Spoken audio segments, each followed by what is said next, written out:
Case 3. Magnolia Shorty. On December 20th, 2010, around noon, 28-year-old Renetta Lowe pulled her Chevy Malibu through the security gate of the Georgetown of New Orleans apartments. Her luggage was in the back seat. She was about to catch a flight to Miami to headline a bounce festival that night. In the passenger seat was a friend named Jerome Hampton. She had lived in this gated complex specifically so that nobody could follow her home. A second car followed her through the gate before it closed. The city knew her as Magnolia Shorty.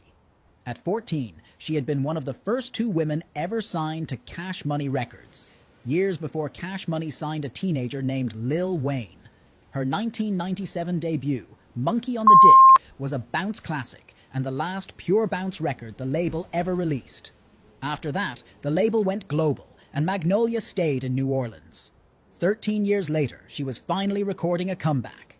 The second car boxed her in. 5 men got out.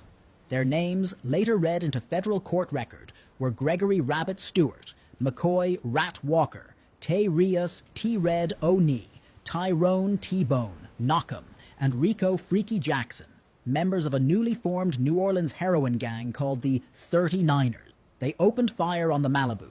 Crime scene technicians later recovered over 50 spent shell casings. Stewart would later testify they fired more than 75 bullets. Magnolia Shorty was struck 26 times. Jerome Hampton was also killed, both pronounced dead at the scene. Later that afternoon, the city learned she was gone through a tweet from a local radio DJ named Wild Wayne. He said he needed a minute. The FBI didn't catch them through witnesses. They caught them through a wiretap on an unrelated heroin investigation. In July 2014, Gregory Stewart, 22 years old when he pulled the trigger, pleaded guilty to her murder. He became a cooperating witness. In June 2015, a federal grand jury returned a 45-count RICO indictment against 13 39ers members, charging them with 12 murders, including hers.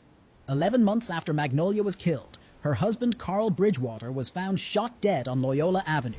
He was expecting a son. That case is still open. Case 2. Boss. In 1993, a 23-year-old Detroit rapper named Leshell Laws released her debut album on Def Jam West. Her stage name was Boss. She was the first woman Russell Simmons ever signed to the West Coast label. Her single, Deeper, hit #1 on Billboard's rap chart. Her follow-up, Recipe for a Hoe, did the same. She spent the summer on the Chronic tour with Dr. Dre and Snoop Dogg. By every measurable metric, she had just made the biggest debut in female gangsta rap history. The next year, a single Wall Street Journal article ended her career. The article revealed that Boss had grown up middle class in Detroit. Catholic school, 12 years of it. Ballet lessons, piano lessons, cheerleader, homecoming princess. The implication was fraud. The industry accepted it. There was one problem. All of that information was already on her album. The intro of Born Gangstas is 40 seconds of her own mother's voice, on tape, saying, "Leshell, you went to college for 3 years. I did not spend out all of my money on you for that gangster stuff, and I don't like it." The Wall Street Journal exposed a secret she had pressed onto vinyl herself. It didn't matter.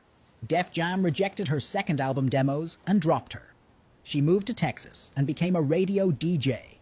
In 1999, her kidneys began to fail. She went on dialysis. She was placed on a transplant waiting list. She stayed on that list in various forms for the next 25 years. In one interview, she said, "When my record comes out, I'm going to pack up my kidney pills, the 45 I have to take every day, and go wherever. 45 pills a day." She was still planning tours. In February 2021, her sister launched a GoFundMe to help pay for her transplant. The goal was $15,000.